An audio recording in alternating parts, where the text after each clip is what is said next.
আজ থেকে মোটামুটি 10 বছর 15 বছর আগে বা এখনো কত বাড়িতে আছে, যেদিন আমাদের বাড়িতে ছোট ছোট ছেলে কিংবা মেয়েরা যখন জন্ম নেয়, বেশিরভাগ মায়েরা খালারাকে বলবো, যখন ছেলেটার বয়স 3 দিনকার হয়, কিংবা ছেলেটার বয়স 5 দিনকার হয়, কিংবা ছেলেটার বয়স 7 দিনকার হয়, কিংবা ছেলেটার বয়স 9 দিনকার হয়, কিংবা ছেলেটার বয়স 11 দিনকার হয়, তখন আমার মায়েরা খালারা ওই দিনে খার পানি করে। বুঝেন তো এটা কথা? বুঝেন না? বুঝেন না? কত মা খালা এই দিনটার নাম 60 দিন রাখে, তাও রাখে না? রাখে না? একটু হানা বলেন না ভাই। রাখে। এইবারে যেই দিন ছেলেটার 60 দিন হবে, সেই দিন আমার মায়েরা খালারা নিজের স্বামীকে বা বাপকে বা ভাইকে বলবে, বাপু হে, কিংবা সোলেমানের বাপ, কিংবা এ দাদা, আজ আমার 60 দিন আছে, একটু ভালো মন্দ তরকারি গালা নিয়ে আসিও। 5-7 রকমের তরকারি বাড়িতে করবে, মাছ করবে, ডিম করবে, না হইলে আর কিছু করবে, ভালো ভালো তরকারি করবে। করে কি করে না? এখন আল্লাহর রহমতে কমে যে আলাদা কথা, কিন্তু করেছে কি করেনি? করে। কেন করে? আমার ওই মা খালা দাদি না এই জিনিসটাই বুঝে যে যদি একটু ভালো মন্দ বাড়িতে তরকারি করি, এই ছেলের হলো 60 দিন, তাহলে এই ছেলেটা যতদিন জীবনে বাঁচবে দুধে ভাতে খাইবে, ভালো মন্দতে খাইবে, এই নিয়াতে উদ্দেশ্য করে। ওরে সুবহানাল্লাহ, এটা কত বড় পাপ জানেন? আল্লাহ রাসূল বলেছেন, এরে আমার উম্মত শুনে নাও, এ আমার মায়েরা খালারা শুনে নেন, এরকম কাজ করতে হয় না গো মা, এরকম কাজ করা কাবিরা গুনাহ, এরকম কাজ করা শিরকের গুনাহ হয়ে যাবে গো মা। এই সমস্ত যদি আকীদা রাখা হয়, এই সমস্ত যদি কাজ করা যায়, আল্লাহ এবং আল্লাহ রাসূল নারাজ হয়ে যাবে। এ আমার মায়েরা খালারা শুনলেন, যেই দিন আপনি 60 দিন বলেন, যেই দিন একটু ভালো ভালো তরকারি খাবেন, যেই দিন ভালো ভালো বাড়িতে রান্না বান্না করবেন, আর আপনি আকীদা রেখেছেন আজকে যদি আমি একটু ভালো মন্দ তরকারি খাই, তাহলে আমার ছেলেটা জীবন ভর দুধে ভাতে খাবে। ওই মাকে বলবো, ওই খালাকে বলবো, দাদিকে বলবো, নানিকে বলবো, ওই ভাইকে বলবো, আমার মাওলানারা বসে আছেন, জিজ্ঞাসা করবেন। আল্লাহর নবী বলেছেন, উম্মত রে, যেই দিন মায়ের পেটে সন্তান 43 হয়ে যায়, মানে যেদিন 4 মাস হয়ে যায়, 4 মাস যখন মায়ের পেটে সন্তান হয়ে গেল, 43 কেটে গেল, 4 মাস হয়ে গেল, 4 মাসের মধ্যে আল্লাহ তাবারাক ওয়া তাআলা মায়ের পেটে সন্তান যে থাকে, ওই সন্তানের আল্লাহ চোখ দিয়ে দেয়, তার মাথা দিয়ে দেয়, তার হাত দিয়ে দেয়, তার পা দিয়ে দেয়, লোক দিয়ে দেয়, কুচি কুচি হাড় দিয়ে দেয়, ওপর দিয়ে চামড়া দিয়ে সুন্দর করে ঢাকান দিয়ে দেয়। মানুষের যত কিছু দরকার সমস্ত রেডি হয়ে যায়। এবারে যেদিন 4 মাস হয়ে গেল, আল্লাহ তাবারাক ওয়া তাআলা ওই মায়ের পেটে যে বাচ্চাটা আছে, ওই বাচ্চার পেটে আল্লাহ রাব্বুল আলামিন ওই বাচ্চার ভিতরে, মায়ের পেটে আল্লাহ বাচ্চার ভিতরে রূহ দিয়ে দেন, জান চলে আসে। 4 মাসের আগে বাচ্চা মায়েরা যে বাচ্চা থাকে মায়েদের পেটে, 4 মাসের আগে রূহ দেওয়া হয় না, জান ফোকা হয় না। 4 মাসের আগে বাচ্চা পেটের ভিতরে হিলাটোলা করবে না, লড়াচড়া করবে না। যেদিন 4 মাস হয়ে যায়, আমার মায়েরা খালারা সেই দিন জানতে পারে, এ আব্দুল্লাহর বাপ, এ হালিমার বাপ, এ আমেনার বাপ, ও আমার স্বামী, দেখেন আজকে আমার পেটে সন্তান হিলাটোলা শুরু হয়েছে। কখন এটা হয়? আল্লাহ রাসূলের হাদিস আছে, 4 মাস যেদিন হয়ে যায়, আল্লাহ রাসূল বলেছেন, উম্মত রে, আল্লাহ তাবারাক ওয়া তাআলা 4 মাসের পর এবার আল্লাহ রাব্বুল আলামিন মায়ের কাছে ফেরেশতা পাঠাবেন। ওই ফেরেশতা আইসা 4খানা জিনিস প্রত্যেক বাচ্চার ভাগ্যে নসিবে লেখা দেওয়া হয়। প্রত্যেক বাচ্চা ছেলে হোক মেয়ে হোক, তার 4খানা জিনিস নসিবে লেখা দেওয়া হয়, তার ভাগ্যে 4খানা জিনিস লেখা দেওয়া হয়।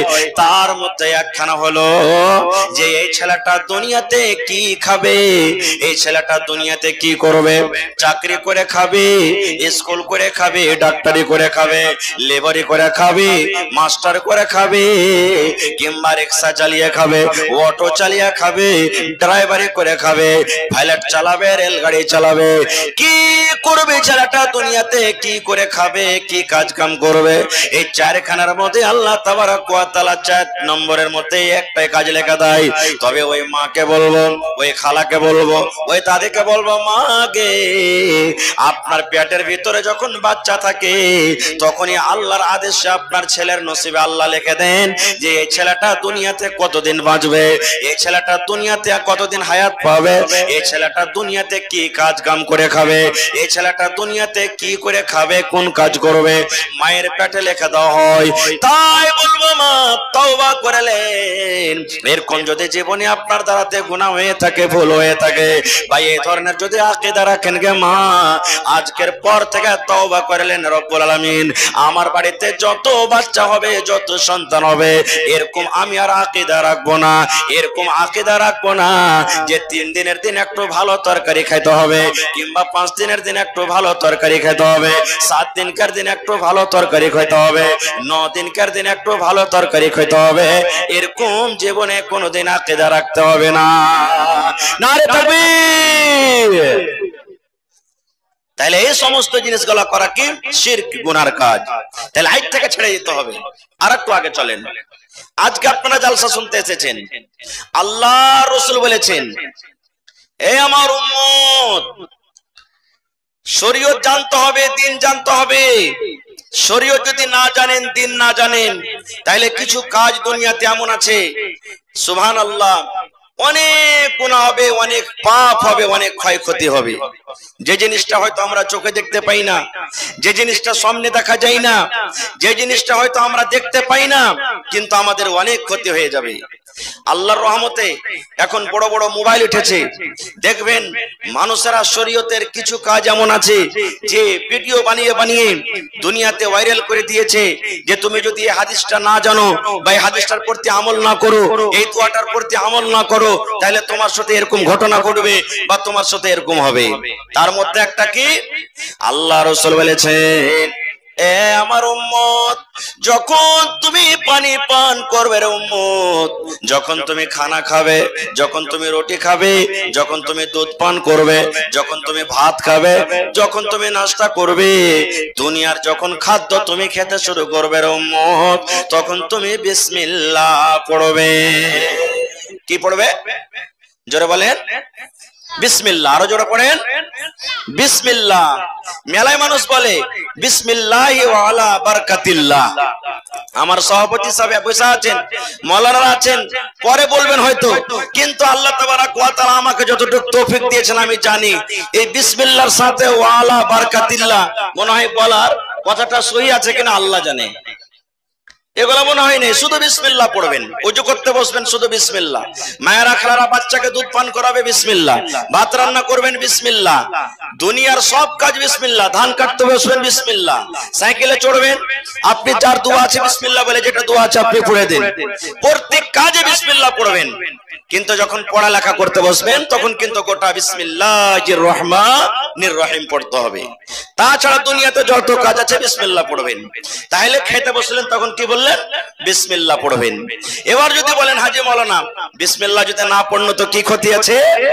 আল্লাহ রাসূল বলেছেন, এরে আমার উম্মত, তুমি ভাত খাও, রুটি খাও, ছাতু খাও, বাড়িতে তুমি খেতে বসেছো, এবার তুমি বিসমিল্লাহ বলনি, বিনা বিসমিল্লাহতে তুমি পানি পান করতে শুরু করে দিয়েছো রে উম্মত। তুমি বিনা বিসমিল্লাহতে ভাত খাও, বিনা বিসমিল্লাহতে রুটি খাও, আল্লাহ রাসূল বলেছেন তুমি যতক্ষণ পর্যন্ত খানা খাবে ততক্ষণ পর্যন্ত তোমার সাথে সাথে শয়তান খাবে। শুধু শয়তান খাবে না, শুধু শয়তান খাবে না, আল্লাহ রাসূল বলেছেন যে খাবারে বিসমিল্লাহ না বলা হয় ওই শয়তান আপনার সাথে খাবে। খানা খেতে খেতে আপনার থালিতে শয়তান কখন কখন বমিও করে দিবে, আপনার থালিতে শয়তান উল্টি করে দিবে, আর আপনি খেয়ে যাবেন কিন্তু আপনি বুঝতে পারবেন না। এবার আপনি বলেন মুসলমান, দুনিয়ার লোককে ছেড়ে দেন, আপনি ভাত খেতে বসেছেন, রুটি খেতে বসেছেন, আপনার 10 বছর প্রকার একটা ছেলে দৌড়াতে দৌড়াতে দৌড়াতে দৌড়াতে আপনার থালাতে এসে খেতে শুরু করেছে, আপনার সাথে এসে খেতে শুরু করেছে। এবার 2 লালা 3 লালা 3 লোকমা 4 লোকমা খানা খাওয়া হলো। আর খেতে খেতে যদি আপনার ছেলেটা আপনার সাথে খায়, আর খেতে খেতে যদি আপনার থালিতে যদি বমি করে দেয়, আপনার থালিতে যদি উল্টি করে দেয়, বলেন আপনার মনটা খারাপ হবে কি হবে না? হবে। আপনি খানা খেতে বসেছেন, আপনার ছেলে খেয়েছে আপনার সাথে, এবার খেতে খেতে বমি করে দিল আপনার থালিটাতে, একই থালিতে খানা খেয়েছেন, মন খারাপ হবে না হবে না? জোরে বলেন, মন খারাপ হবে না হবে না? আপনিও খানাটা খাবেন আর খাবেন না কেন? এই বমি করে দিয়েছে। এই খানা কি খাওয়া হয়? ছেলেটাকে ডাঁটবেন আপনি, হট হতো বাগা কায়কার, তুই আমার কাছ থেকে হট, খাওয়ার ঢং নেই কিছু নেই, আরে দানা কোটাকে নষ্ট করে দিলে কেন? এরে মুসলমান, আপনি ওইটা দেখতে পাইলেন চোখে, যার কারণে আপনার ছেলেকে আপনি ডাঁটলেন রাখলেন, আপনি খানা ছেড়ে দিলেন। কিন্তু মুসলমান, এই মতো আল্লাহর নবী বলেছেন, উম্মত রে তুমি খেতে বসেছো, বিসমিল্লাহ যদি না বলো রে উম্মত, তাহলে তোমার সাথে সাথে শয়তান খাবে, যেটা তুমি দেখতে পাও না। আল্লাহ রাসূল বলেছেন, এবং তোমার থালাতে যেগুলা খাবে সেগুলা বমি করবে, উল্টি করবে। তাহলে বলবেন, হাজি মাওলানা ধরেন যে আমি বিসমিল্লাহ বলিনি, খাবার শুরু করে দিয়েছি, হয়তো প্রত্যেক দিনই বলি, একদিন বলিনি, তাহলে কি আমার সাথে শয়তান খাবে? হ্যাঁ খাবে। এবার খেতে খেতে মধ্যখানে আপনার মনে পড়ে গেল, আরে যা আজকে তো আমি বিসমিল্লাহ তো পড়িনি, ভুলে গেছে, আমার ভুলে গেছি বিসমিল্লাহ পড়িনি। তাহলে কি করতে হবে? কি করতে হবে? ওই টাইমে বিসমিল্লাহ বলা চলবে কি চলবে না? ওই টাইমে বিসমিল্লাহ বলবো তো কেমন করে বলবো? আল্লাহ রাসূল বলেছেন, উম্মত রে তুমি ভাত খেতে বসেছো, রুটি খেতে বসেছো, তুমি দুনিয়ার কোনো খাবার খেতে বসেছো, আর তুমি প্রথমে যদি বিসমিল্লাহ না বলতে পাও, ভুলে যা থাকো, এবার খাবার টাইমে খাওয়ার সময়তে এক লোকমায় যদি খানা বেঁচে আছে, তোমার সব খানা পেট ভরে খাওয়া হয়েছে, তবে তুমি উম্মত, তোমার যদি বিসমিল্লাহটা মনে চলে আসে, আল্লাহ রাসূল বলেছেন ওই টাইমে তুমি বিসমিল্লাহ পড়ে নাও। কিন্তু রাসূল বলেছেন, উম্মত এবারে তোমাকে একটু বাড়িয়ে তোমাকে দোয়াটা পড়তে হবে, বিসমিল্লাহি আউয়ালুহু ওয়া আখিরুহু, বিসমিল্লাহি আউয়ালুহু ওয়া আখিরুহু। আল্লাহ রাসূল বলেছেন এই মতো তোমাকে দোয়া পড়তে হবে। এবার বলবেন, মাওলানা আমি প্রথমে পড়তে পারলাম না, এবার মধ্যখানে কিংবা খাবারের শেষ দিকে আমি দোয়াটা পড়লাম, তাহলে কি হলো?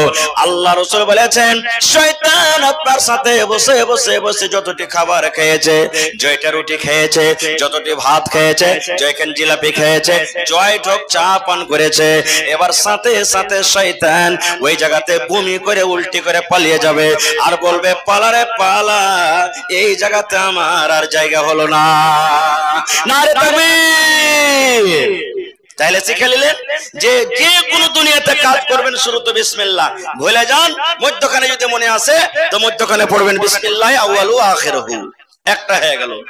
2 নম্বরে চলেন, যখন তুফান আসে, ঝড় আসে, ওই টাইমে ওই সময়তে আমরা কি করি? আজান দিই। আজান দিই না দিনা ভাই? বলেন। হায় রে আল্লাহ, আপনাকে মুখে খানি টেনে ভরা আছে নাকি? জি ভাই, যেই টাইমে ঝড় তুফান আসে, আপনাদের এলাকাতে মনে হয় নাই তো বুঝতে পারেন না, আমাদের এলাকাতে আল্লাহর রহমতে কমেছে, কিন্তু মেলায় এখন আছে। যখন আপনার দেখলেন ঝড় শুরু হয়ে গেল, তুফান আন্ধি চলে এলো, পাথর বর্ষিতে লাগলো, বাতাস উঠতে লাগলো জোরে জোরে, তখন আমার ভাইয়েরা লাগবে আজান দিতে। আজান দেয় না, তাই না? দেয়। আচ্ছা আপনারা বলেন তো, আমার মাওলানা যোগ্য যোগ্য আলেম আজকে জালসাতে বসে আছেন, আমার সালফি সাহেব বসে আছেন, বলেন আজানটা যখন আমরা দিই তো কি কারণে আমরা আজানটা দিই বলেন তো? নামাজ পড়ার জন্য? হানা বলেন না? নামাজ পড়বো, জামাতে নামাজ পড়বো বলে ডাকবো, সবগা নামাজে ডাক দিই, মসজিদে ডাক দিই। এবার আপনি যখন ঝড় তুফান চলে তখন বলছেন আল্লাহু আকবার, আল্লাহু আকবার, আল্লাহ ভ্যান্নার ঘর, খেড়ের ঘর, আল্লাহ বাসকুটির ঘর, লি ঝড়ে লি বাতাসে, কত কথা বলে ভাই। তাহলে আপনি ঝড় তুফানকে তো আরো ডাকছেন, হাইয়াল আসসালাম মানে নামাজের দিকে আইসো, আর আপনি ঝড়কে ডাকছেন যে রে ঝড় আই তুই আমার ঘরে নামাজ পড়ে যা, নাকি? আরে ঝড় তুফান আই তুই এদিক ওদিক যাস না, খাস করে আমার বাড়ির ভিতরে, ঘরের ভিতরে আয় রাইসার করে নামাজ পড়ে যা। হায় আল্লাহ, এটা ভুল। আল্লাহ রাসূল বলেছেন, এরে আমার উম্মত শুনে নাও, যখন ঝড় চালু হয়ে যাবে, তুফান চালু হয়ে যাবে, আন্ধে যখন চালু হয়ে যাবে রে উম্মত, তখন তোমাকে আজান দিতে হবে না, আজান দিতে হবে না, ওই টাইমে আজান দিতে হবে না রে উম্মত। ঝড় তুফান আন্ধে যদি চলে আসে, আল্লাহ রাসূল বলেছেন ওই টাইমে তোমাকে একটা দোয়া পড়তে হবে, ওই দোয়াটা মুখস্থ করতে হবে। কে দোয়াটা রে মা, কে দোয়াটা রে ভাই শুনলেন?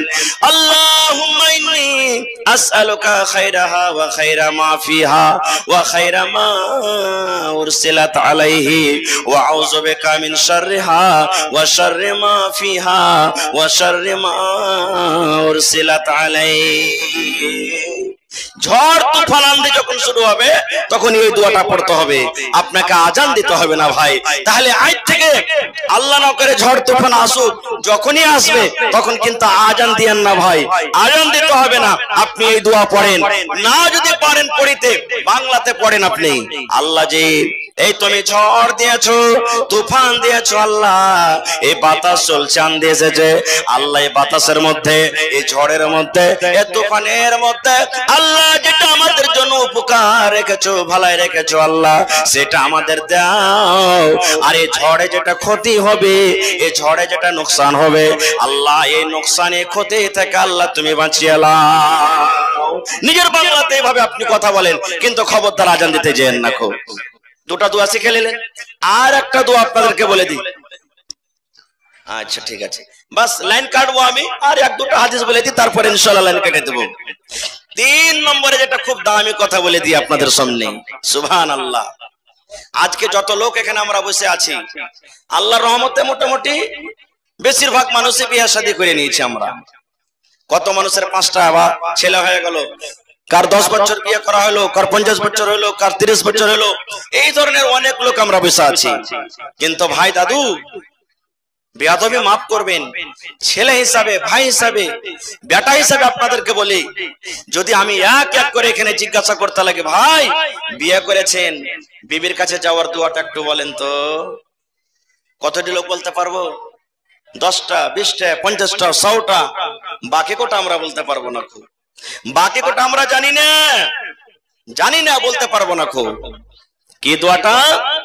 আল্লাহ রাসূল বলেছেন, এরে আমার উম্মত শুনে নাও, যখন তোমার স্ত্রীর সাথে মিলন করার তোমার ইরাদা হবে, যখন তুমি বিবির কাছে যাবে, যখন তোমার স্ত্রীর সাথে সহবাস করার তোমার ইরাদা হবে, আল্লাহ নবী বলেছেন, উম্মত, এ আমার উম্মত তোমরা শুনে নাও, বিবির সাথে মিলন করার আগে, বিবির কাছে যাওয়ার আগে তোমাকে একটা দোয়া পড়তে হবে রে উম্মত। যতক্ষণ পর্যন্ত তুমি দোয়া না পড়বে, অতক্ষণ পর্যন্ত তুমি সহবাস করিও না, অতক্ষণ পর্যন্ত মিলন করিও না। কি দোয়াটা? আল্লাহ রাসূল বলেছেন, বিসমিল্লাহি আল্লাহুম্মা জান্নিবিনাশ শাইতান ওয়া জান্নিবিশ শাইতানা মা রাযাকতানা। কি দোয়া? বিসমিল্লাহি আল্লাহুম্মা জান্নিবিনাশ শাইতান ওয়া জান্নিবিশ শাইতানা মা রাযাকতানা। আল্লাহর নবী বলেছেন, উম্মত, এই দোয়া পড়ার পর তুমি স্ত্রীর কাছে যাবে, এই দোয়া পড়ার পর তোমার স্ত্রীর সাথে তুমি মিলন করবে। এবার যদি বলেন, মাওলানা দোয়া আমি পড়লাম না গো, দোয়া পড়লাম না, বিনা দোয়াতে আমি বিবির সাথে মিলন করে নিলাম, বিনা দোয়াতে বিবির কাছে আমি চলে গেলাম, তাইলে আমার কি ক্ষতি আছে? হ্যাঁ ভাই ক্ষতি আছে। আমার মাওলানারা বসে আছেন, জিজ্ঞাসা করবেন, রে বন্ধু, এটা আমার পকেটের কথা নয়। আল্লাহ রাসূল বলেছেন, উম্মত রে, যখন তুমি বিবির কাছে যাবে এই দোয়াটা পড়ে যাবে।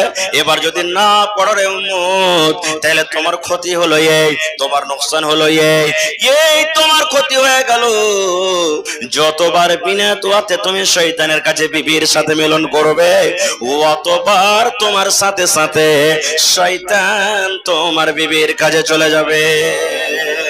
এবার আপনি বলেন মুসলমান, আপনার বাড়িতে স্ত্রী আছে, আমার বাড়িতে স্ত্রী আছে, যদি আমার স্ত্রী দেখে কোন নজরে কোনো মানুষ দেখে, কোন বেটা ছেলে যদি কোন নজরে দেখে, ওই টাইমে ওই সময়তে বাড়িতে বিচার বসিয়ে দেব, গ্রামের লোককে জমা করে দেব, গ্রামের লোকজনকে জমা করে বড় বিচার বসিয়ে দেব।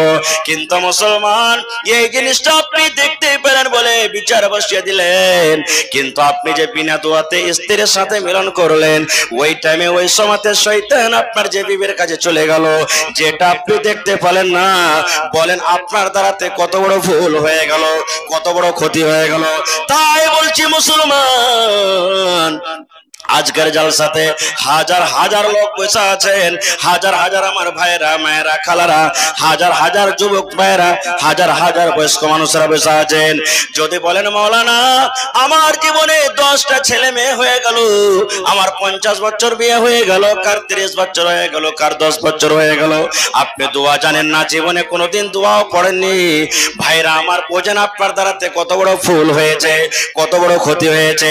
এই জন্য যেটা ভুল হয়ে গেছে আল্লাহর দরবারে তওবা করেন, ইস্তেগফার করেন, আর যত তাড়াতাড়ি পারবেন কোন মাওলানার কাছে বসে যান, মাদ্রাসা চলে এসেন, আপনি কোন মাওলানার কাছে চলে যান, মসজিদের ইমাম সাহেবের কাছে চলে যান, সকাল সন্ধ্যা 2 মিনিট, 4 মিনিট, 5 মিনিট, 6 মিনিট করে আপনি সময় দিয়ে দেন, আর দেওয়ার পর বলেন মাওলানা নামাজ পড়া দোয়াটা আমাকে শিখিয়ে দেন, বায়াত পানি আমাকে শিখিয়ে দেন, ওযুর পরে দোয়াটা শিখিয়ে দেন, বিবির কাছে যাওয়ার দোয়াটা শিখিয়ে দেন, ফরজ গোসল কিভাবে করতে আমাকে শিখিয়ে দেন।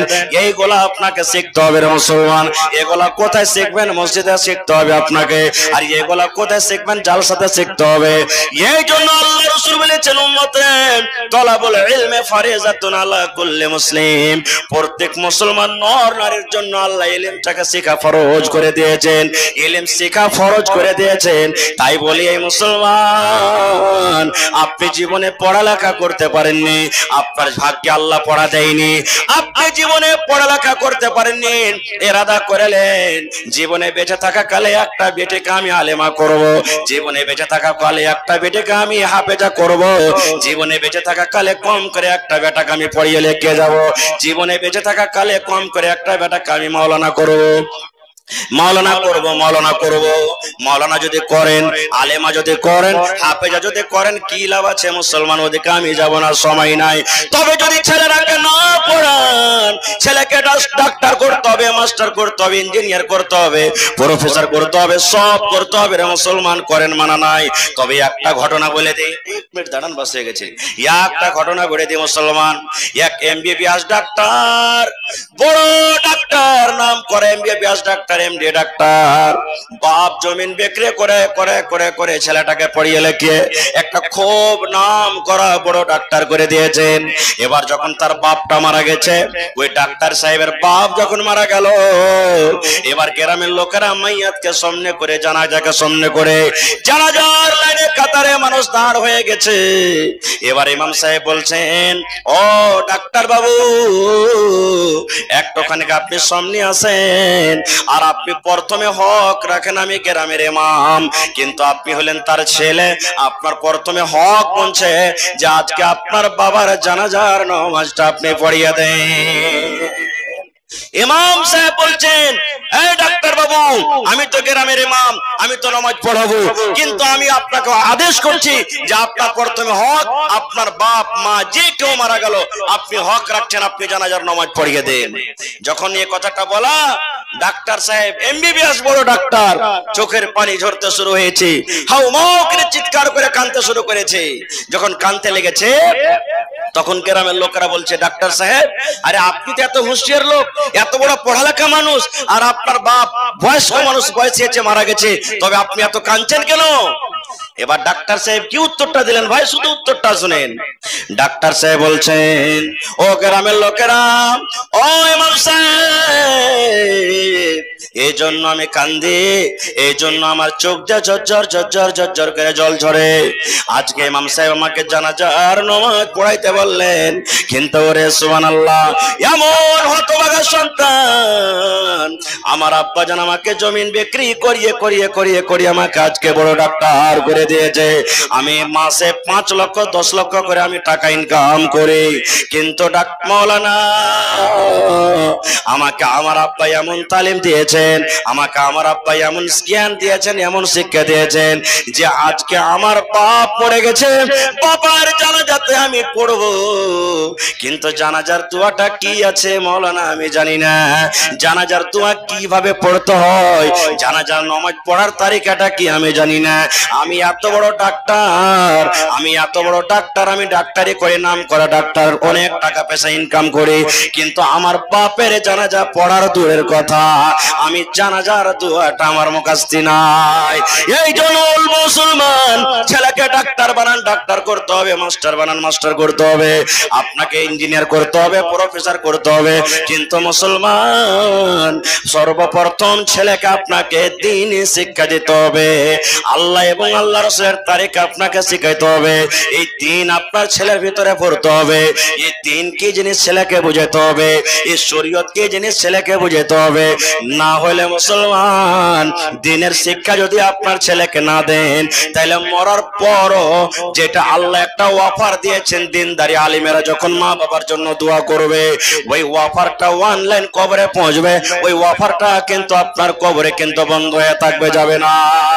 তাই বলে মুসলমান এই মাদ্রাসাতে সরকারের কোনো সহযোগিতা আছে না, সরকারের কোনো মদত আছে না, সরকার ঘর দেয়নি, বাড়ি দেয়নি, সরকার কামরা দেয় না, সরকার বেতন দেয় না।